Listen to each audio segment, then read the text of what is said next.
दोस्तों, आज का ये क्लास फिजिक्स का है। फिजिक्स में आप लोगों को पढ़ा रहे थे हम प्रकाश का परावर्तन। तो इससे पहले वाला वीडियो में आप लोगों को हम बताए थे कि गोलीय दर्पण कितने प्रकार का होता है। गोलीय दर्पण का डिफिनेशन सब दिखाए थे। तो आज की इस क्लास से हम लोग पढ़ेंगे गोलीय दर्पण में आने वाले विभिन्न पदों का नाम, उसका परिभाषा। ठीक है। तो मेरे प्यारे बच्चों, गोलीय दर्पण दो प्रकार का होता है, उत्तल और अवतल। उत्तल का हिंदी होता है उठा और अवतल का हिंदी होता है धसा।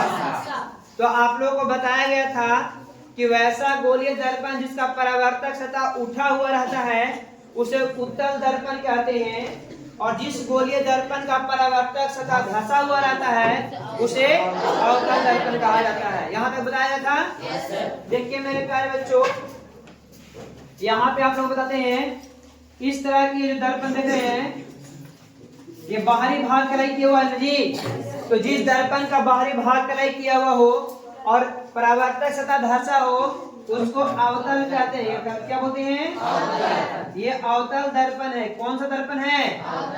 कौन सा दर्पण है? उसके बाद एक और होता है इस तरह का, जिसका अंदर वाला भाग, आंतरिक भाग जो होता है ना, कलाई किया हुआ रहता है, और इसका जो बाहरी भाग है ना, ये वाला परावर्तक सतह उठा हुआ है, इसलिए इसको बोलते हैं उत्तल दर्पण। क्या बोलते हैं? उत्तल दर्पण। ये उत्तल दर्पण है। ये क्या है?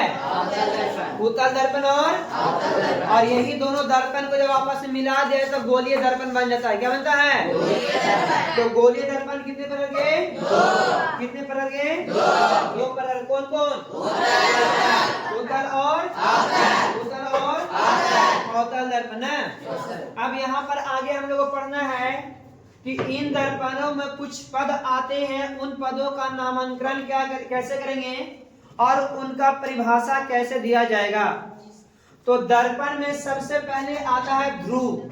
सबसे पहले क्या आता है? ध्रुव। सबसे पहले जो पॉइंट है वो पॉइंट है ध्रुव।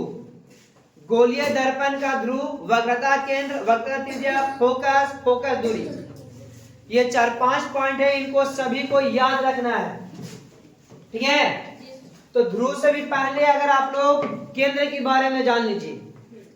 वक्रता केंद्र क्या होते हैं? वक्रता केंद्र। वक्रता केंद्र पहला जो है वो है वक्रता केंद्र है मेरे प्यारे बच्चों। तो वक्रता केंद्र हम लोग कहेंगे किसको? वक्रता केंद्र हम लोग, तो डिफिनेशन लिखते चलिए आप लोग साथ साथ। लिखिए,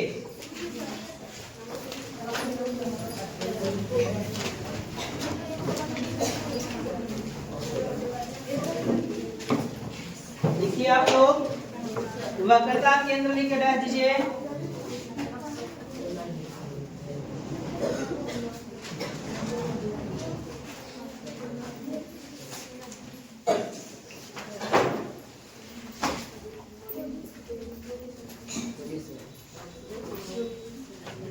एक गोलीय दर्पण,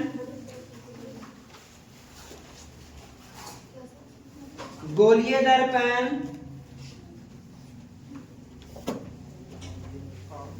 गोलीय दर्पण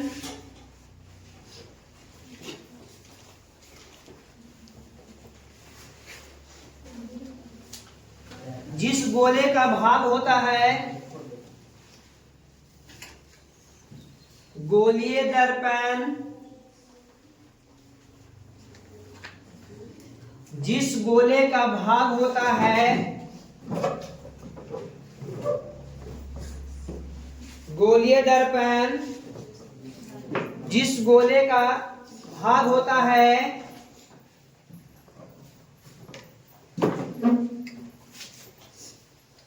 उस गोले के केंद्र को, उस गोले के केंद्र को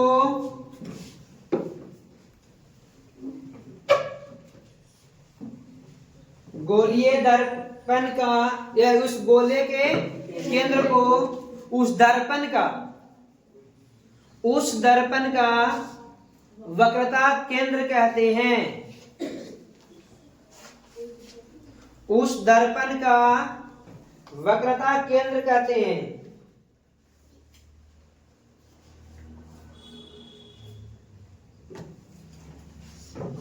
देखिए क्या बोले हम, देखो इसे C द्वारा सूचित किया जाता है,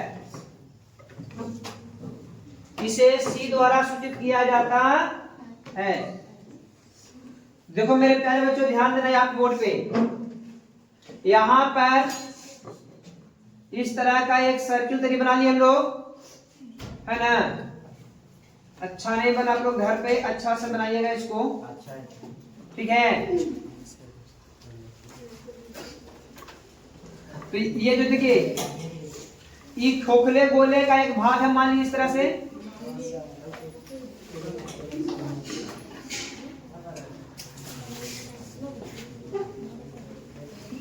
तो देखिए इस खोखले गोले के कहीं न कहीं तो सेंटर होगा ना जी, कहीं न कहीं तो सेंटर होगा। इसी सेंटर को इस दर्पण का वक्रता केंद्र कहते हैं, क्या बोलते हैं। किसी देखिए किसी खोखले गोले का भाग होता है गोलीय दर्पण, गोलीय दर्पण किसी खोखले गोले का भाग होता है। उस खोखले गोले का जो केंद्र होता है, इसी केंद्र को उस दर्पण का वक्रता केंद्र कहते हैं, क्या बोलते हैं। कहीं न कहीं इसका सेंटर होगा ना जी, कि नहीं होगा। तो सेंटर याद रहेगा आप लोगों को, कोई दिक्कत है। तो सेंटर का परिभाषा क्या दीजिएगा, गोलीय दर्पण जिस खोखले गोले का एक भाग होता है, गोलीय दर्पण जिस खोखले गोले का एक भाग होता है, उस खोखले गोले के केंद्र को, उस खोखले गोले के केंद्र को उस दर्पण का वक्रता केंद्र कहते हैं, क्या कहते हैं, वक्रता केंद्र। तो पहला क्लियर है, कोई दिक्कत है। दूसरा ध्यान दीजिए, इसमें आता है ध्रुव, दूसरा क्या नाम आता है, ध्रुव। इंग्लिश में इसको पोल बोलते हैं, क्या बोलते हैं, POLE। तो पोल का डिफिनेशन क्या होगा, दर्पण का जो मध्य बिंदु होता है, दर्पण का मध्य बिंदु, दर्पण के मध्य बिंदु को ध्रुव कहते हैं। जैसे में ये एक दर्पण है ना जी, समझ रहे हैं। तो मान लीजिए Mn एक दर्पण है, Mn क्या है, दर्पण। और जब Mn एक दर्पण कहीं न कहीं तो बीच में वो सेंटर होगा ना, यहाँ से आता है बीच में, बीचों बीच कहीं न कहीं वो पॉइंट होगा ना जी। तो मान लिया जाए कि यहाँ पर बीचों बीच आ रहा है, जितना यहाँ से यहाँ दूरी उतना यहाँ से यहाँ तक दूरी। तो ये जो बीचों बीच वाला सेंटर है, इसको हम लोग बोलते हैं पोल, क्या बोलते हैं, अर्थात ध्रुव बोलते हैं, क्या बोलते हैं, इसको क्या बोलना है, समझ में आ रहा है कि नहीं आ रहा है। क्या बोले हम बोले दर्पण के मध्य बिंदु को, दर्पण के मध्य बिंदु को ध्रुव कहा जाता है। लाइट से लगे जी।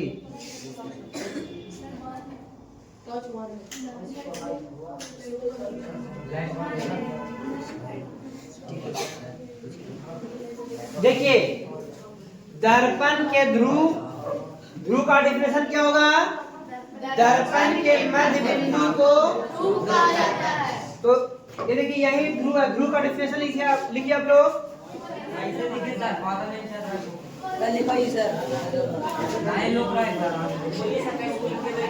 देखो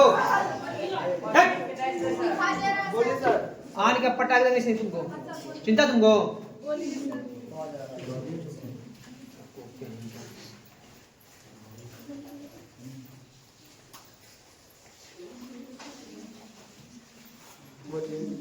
मना किया ना तुम लोग रे, समझ में नहीं आता है।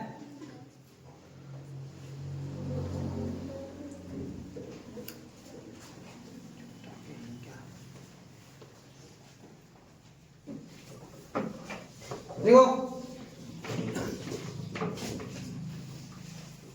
नहीं हमने क्या दिखा वहां के, हमने क्या वहां के दिखा रहे हैं, नहीं दिखा रहे। ये रखी तो ये रहो, नहीं दिखा रहे ध्रुव, मारे फेंका जाए एक बार में।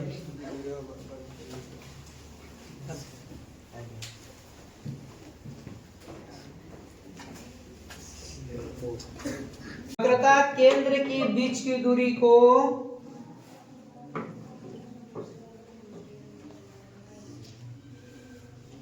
वक्रता केंद्र के बीच की दूरी को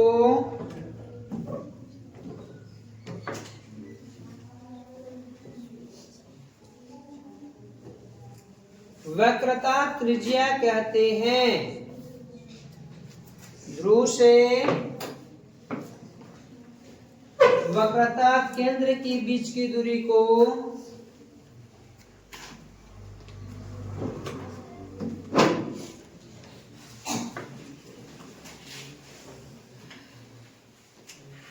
वक्रता त्रिज्या कहते हैं। इसे कैपिटल आर द्वारा सूचित किया जाता है। कैपिटल आर समझ में आता है ना, बड़का आर लिखना है ना। कैपिटल आर द्वारा सूचित किया जाता है। देखो बाबू ध्यान दो, यहां से यहां तक ये जो बीच की दूरी है ना, कहा P से C के जो बीच की दूरी है, इसी दूरी को R कहते हैं। क्या बोलते हैं? ये रेडियस वक्रता त्रिज्या बोलते हैं। क्या बोलते हैं? ये क्या है? वक्रता त्रिज्या है। क्या है? कोई दिक्कत है? तो वक्रता त्रिज्या समझ में आ गया ना। इसको क्या द्वारा सूचित करेंगे? ध्रुव को, वक्रता केंद्र को। क्लियर है ना? तो ये मुख्य पॉइंट है 4 गो। अब इसमें एक और पॉइंट होता है फोकस। क्या होता है? पहले फोकस समझेंगे तब ना फोकस दूरी। पहले फोकस समझना होगा। क्या समझेंगे? लिखिए फोकस, लिख के डैश दीजिए।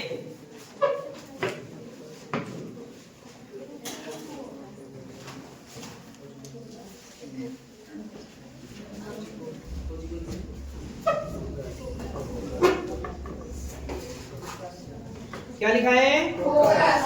फोकस ना, लिखिए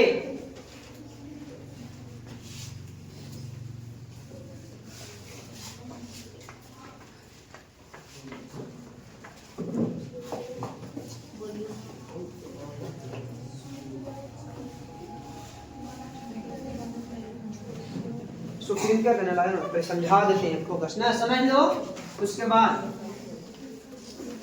ये चारों पॉइंट समझ में आ गए आप लोगों को? देखिए फोकस क्या होता है समझिए ध्यान से। ये मान लीजिए मेरे पास एक दर्पण है,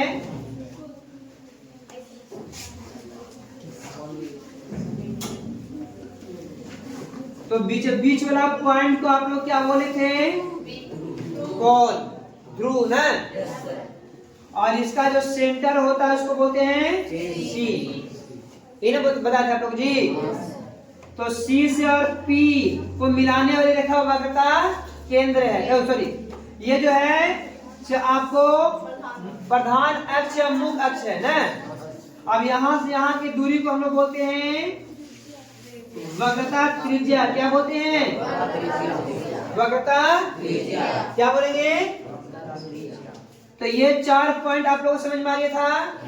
अब है इसमें फोकस समझना। क्या समझना है? फोकस। तो देखिए किसी भी गोलीय दर्पण में समांतर आती हुई किरणें, मुख्य अक्ष के समांतर आती हुई गोलीय दर्पण के मुख्य अक्ष के समांतर आती हुई किरणें दर्पण से परावर्तन के बाद, दर्पण से प्रधान अक्ष के जिस बिंदु से होकर गुजर जाती है, तो प्रधान अक्ष किरण है जी, तो इसी बिंदु से होकर गुजरा है, उस बिंदु को फोकस कहा जाता है। क्या कहा जाता है? फोकस। फिर से ध्यान सुनिएगा। प्रधान अक्ष के समांतर आते हुए किरणें दर्पण से परावर्तन के बाद, दर्पण से मुख्य अक्ष के जिस बिंदु से होकर गुजरती है, उस बिंदु को फोकस कहा जाता है। क्या कहेंगे? फोकस। क्लियर है? चलिए फोकस लिख के डाल दीजिए। हाँ फोकस, FOCE।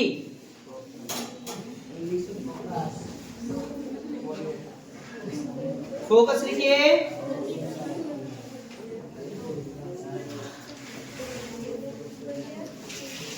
लिखो,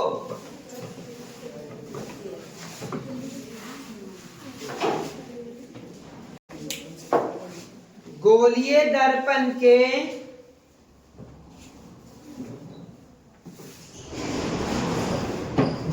गोलीय दर्पण के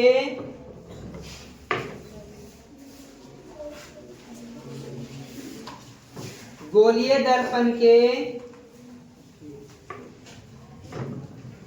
प्रधान अक्ष के समांतर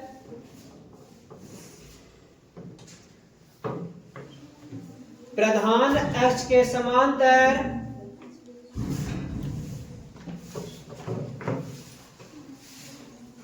प्रधान अक्ष के समांतर आती हुई किरणें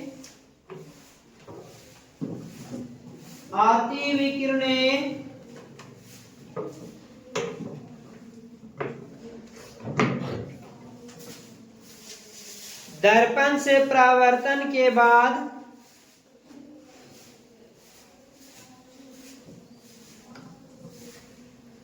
दर्पण से परावर्तन के बाद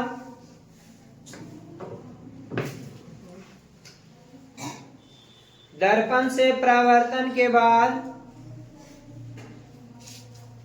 प्रधान अक्ष के जिस बिंदु से होकर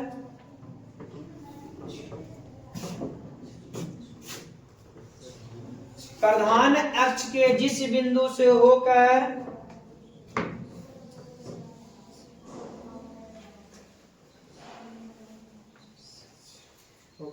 प्रधान अक्ष के जिस बिंदु से होकर गुजरती है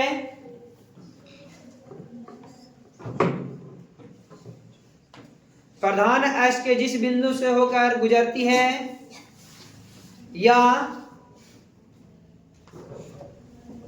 आती हुई प्रतीत होती है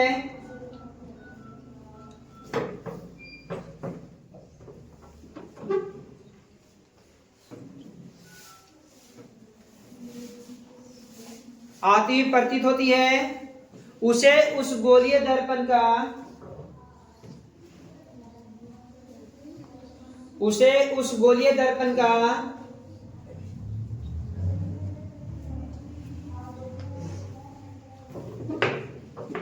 फोकस कहते हैं।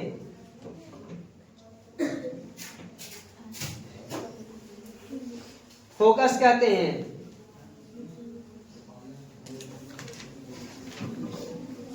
इसे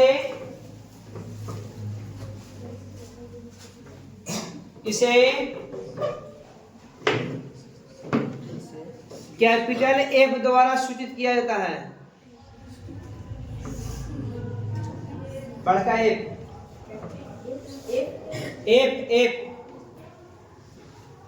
कैपिटल एफ द्वारा सूचित कितने लिखा हुआ है?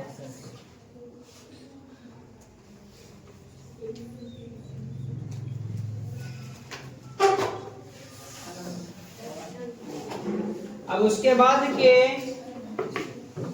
फोकस दूरी फोकस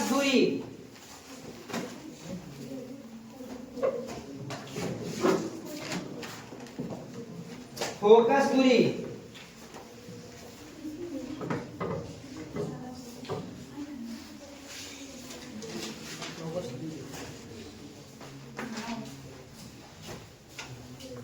फोकस दूरी लिखिए। ध्रुव से फोकस की दूरी को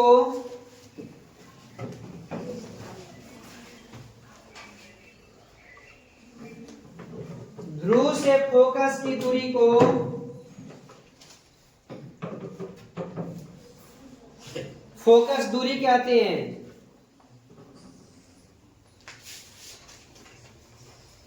ध्रुव से फोकस की दूरी को फोकस दूरी कहते हैं।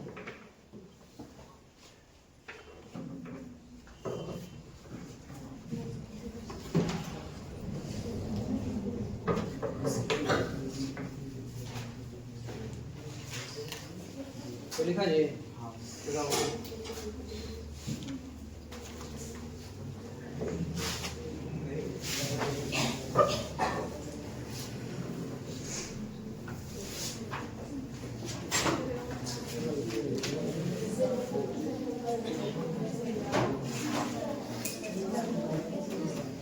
क्या लिखा है?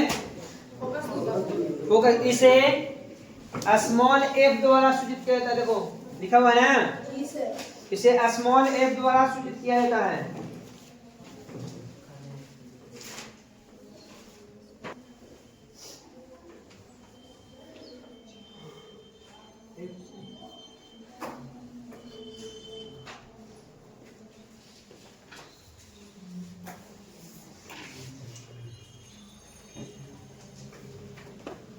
ओके ना? नोट में लिखे हो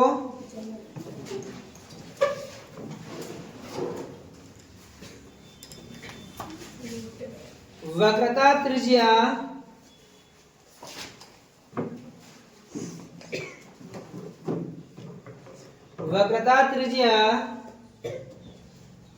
कोष्ठ में लिखो आर। देखो यहाँ लिखा है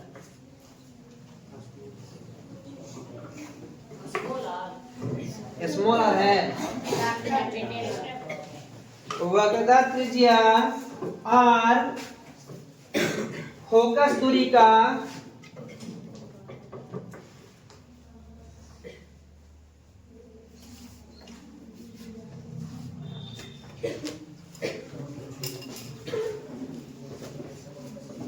फोकस दूरी कोष्ठ में लिखा स्मॉल एफ का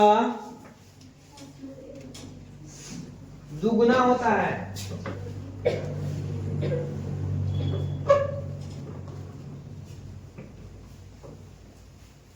इसलिए R बराबर 2F।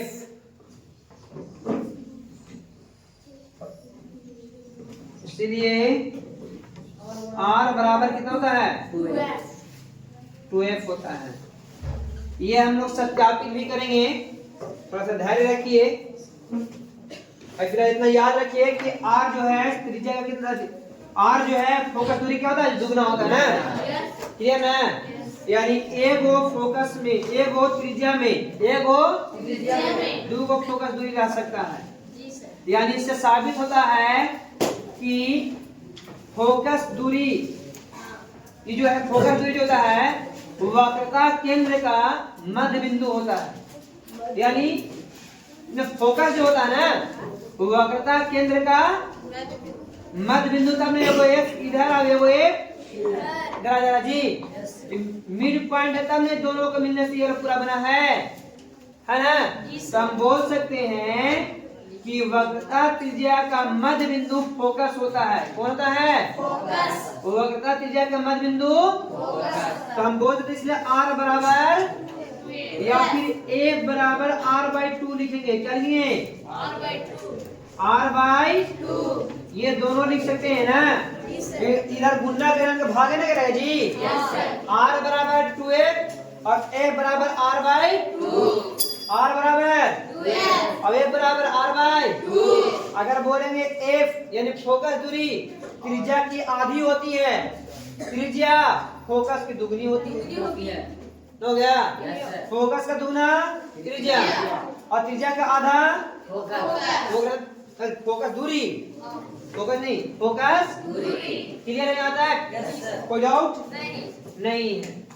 अब मेरे प्यारे बच्चों ध्यान दीजिए, ये तो हो गया उत्तल अवतल में। उत्तल की क्या होगा जी? देखो ध्यान से। सपोज कि ये मेरा उत्तल दर्पण है। क्या है?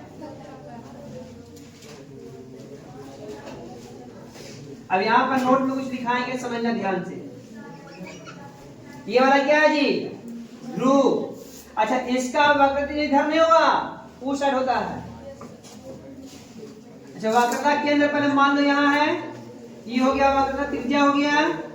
अब इससे समांतर आती, प्रधान ऐसे समांतर आते हुए कितनी हो गया? तो टकराने के बाद इधर पार होगी नहीं जी। इस तरह से ऐसे लौट जाती है। ऐसे क्या होती है? लौट जाती है। तो ये वाला यहाँ से आते हुए प्रतिफलित जी, यही है फोकस। क्या है? फोकस। और यहाँ से यहाँ तक की दूरी को फोकस दूरी कहेंगे। बोलो कोई दिक्कत है? नहीं। ये हो गया उत्तल दर्पण, ये हो गया उत्तल दर्पण। प्रकाश कितने पार नहीं होती है जी? इधर पार नहीं हो गया ऐसे, तो ये लगता है टकराने के बाद इस तरह से ऊपर चला जाता है। तो ये ऐसा यहाँ से देखने में ऐसा प्रतीत होगा लग रहा है फोकस से ही आ रहा है। कहाँ से आ रहा है? फोकस से। आ रहा बात समझ में ना? कोई दिक्कत नहीं ना? अब यहाँ पर एक नोट में लिखो नीचे और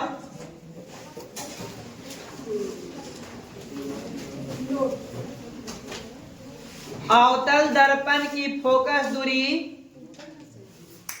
अवतल दर्पण की फोकस दूरी, अवतल दर्पण की फोकस दूरी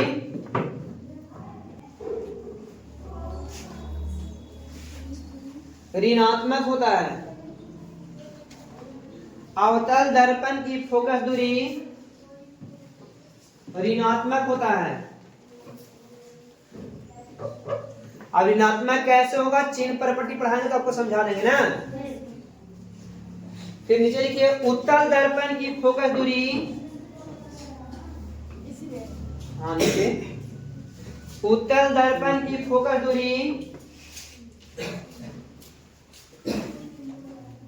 धनात्मक होता है।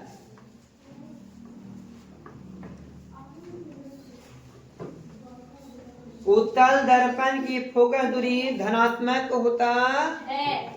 देखिए अवतल के बोले तो ऋणात्मक बोलेंगे, उत्तल का बोलेंगे तो धनात्मक। अब धनात्मक कैसे होता है, ऋणात्मक कैसे होते हैं, ये हम चिन्ह प्रॉपर्टी के अंतर्गत आगे पढ़ेंगे ना। आगे आपको चिन्ह प्रॉपर्टी पढ़ना है तो चिन्ह प्रॉपर्टी के अनुसार आपको धनात्मक और ऋणात्मक बता दिया जाएगा। ठीक है? Yes sir.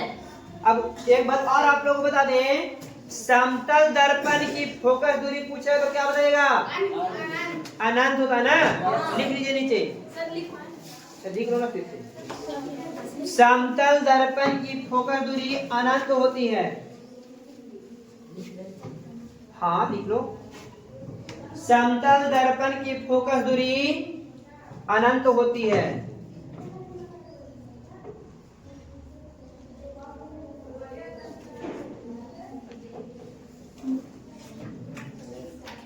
और नीचे लिखो अवतल दर्पण की वक्रता त्रिज्या, अवतल दर्पण की वक्रता त्रिज्या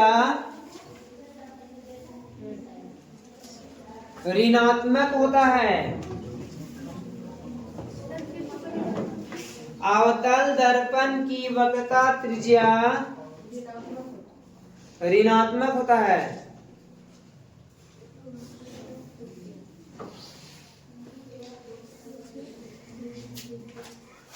देखो उत्तल दर्पण की वक्रता त्रिज्या धनात्मक होता है। उत्तल दर्पण की वक्रता त्रिज्या धनात्मक होता है। उत्तल दर्पण की धनात्मक और अवतल दर्पण की ऋणात्मक। ठीक है? अवतल में ऋणात्मक और उत्तल में धनात्मक। ऋणात्मक धनात्मक वक्रता त्रिज्या फोकस दूरी अवतल दोनों में ऋणात्मक और उत्तल रहेगा तो दोनों में धनात्मक। जैसे कि आप लोग 9th क्लास में पढ़े थे, थोड़ा सा बता ही देते। आप लोग निर्देशांक पढ़े थे ना जी? नियामक ज्यामिति।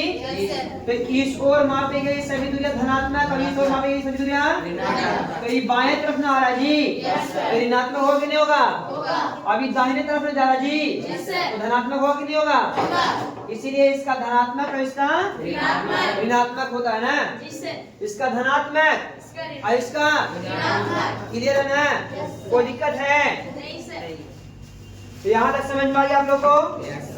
अब आगे पढ़ेंगे इन दर्पणों में प्रतिबिंब का